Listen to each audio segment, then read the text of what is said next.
and then you add in the therapeutic elements where a trained music therapist can say, okay, I'm going to come in here, I'm going to assess the situation, and I'm going to know the needs of the clients right now in the moment and provide what they need musically. So a lot goes into it even before we pick up a guitar or pick up a drum, which is something it's hard to, for people to know and become aware of that. And the reason that there's so many different populations you can work with is because you really, as a music therapist, have to find your own work. You have to find your own contracts. You have to convince people, show them all. And convincing means like we hand over a journal full of research on their field and say, here, this exists, this is what we can do for you. And still, it's really tough. For writing, it's been great because there's not a lot as far as with the populations I'll be talking about that I've written books about. There hasn't been a lot out there as far as the resource manuals, the how-to do, kind of fusing pop culture with music therapy foundations, but we'll get to that shortly. So I personally work in these following populations. There are, thousands more populations you can work with. But first I work as a NICU music therapist at a children's hospital with premature infants, mostly with cardiology problems. They have a failing heart. They have to go right in for heart surgery almost immediately after they're born. Have a long road ahead of them. Music therapy can help with non-nutritive sucking. We actually have devices where it's called a pacifier activated lullaby, and it's a little pacifier that goes, hooks up to a machine, usually a CD player, and now they have like the MP3 players, and they have either headphones for the baby, or they have two bilaterally placed speakers that go in the crib, and as the baby sucks, they'll get a musical stimulus. It's never above 60 decibels. It has to be very quiet. It's usually of the classical nature. But as they suck, they'll get a sound. And when they stop sucking, the sound will go away. So it helps, and it's spaced out intervallically as well, where the sound comes in. So they really learn how to pace the way they feed, to learn to feed and breastfeed so they can get off of the tube feeding. Also, with multimodal stimulation, something with premature infants is that they have a very quick startle reflex. So when you touch them, even if it's gently, they startle, which is very, very bad for their whole system. And just not, they usually start crying and they go into an episode and it's hard, they start choking. Not fun to watch a baby cry, it's the worst thing. So multimodal stimulation is when actually musical stimulus is presented, usually classical guitar, very soft. Musical stimulus, and as the music is presented, the child will actually not show any halt hands or any ways and signs of saying stop, which you are trained in identifying when you're a neonatal music therapist. And once the auditory stimulus is presented, then the physical stimulus is then presented, and it will go with the way that they actually develop. So you start at the head, you go down the spine, and then down the arms, and then down the legs. It's a very intricate process, but it works, and they help to reach their developmental milestones of being touched and to be able to be held by their mom, which is something that premature infants can't, and the parents are just floored when they can actually, we can hold our baby finally after 3 months. And then vital signs. It's working with the NICU is great because a lot of the babies are hooked up to the vital sign machine, so you can watch if the doctor says their heart rate, and I work with specifically with cardiology, like the heart rate is really off the charts, saying you need to get that heart rate down.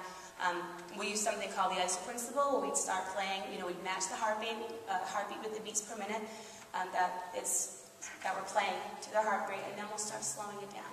So we meet them where they're at, and then we start slowing down the music, and that baby's tuned in.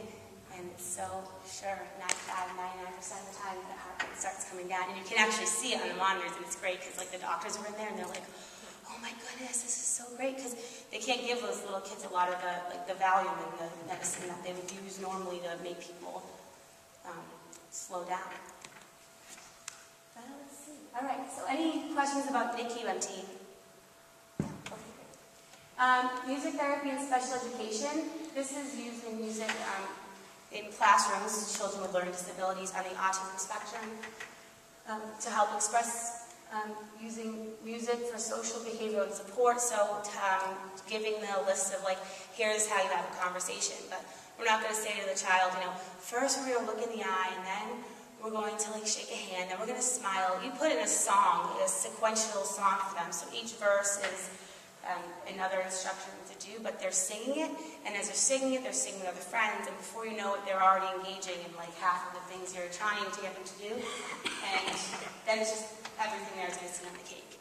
And it really is great with kids with autism, especially who can't express themselves verbally. You can help actually like help the teachers or the other therapists show what they're expressing through what they're playing or how they're playing. If they're playing very aggressively, then you're going to say, okay, this child has exhibiting signs of anxiety.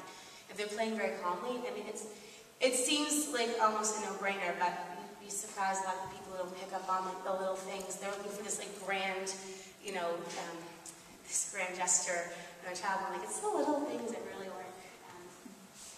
And then music and again, developmental milestones, things of, for example, like learning your schedule or tying your shoe, or how to make your cereal or a peanut butter and jelly sandwich, little things like that. You can all assist through music. Okay, music therapy with developmentally disabled adults. And I'm going to just bring it back to how everything's kind of merging together. A lot of children you see in the NICU who are premature have trisomy 21. A lot of those kids are going to end up in a special education classroom. From there, a lot of those children are going to end up, depending on how they develop, in an adult daycare facility somewhere or like a training center.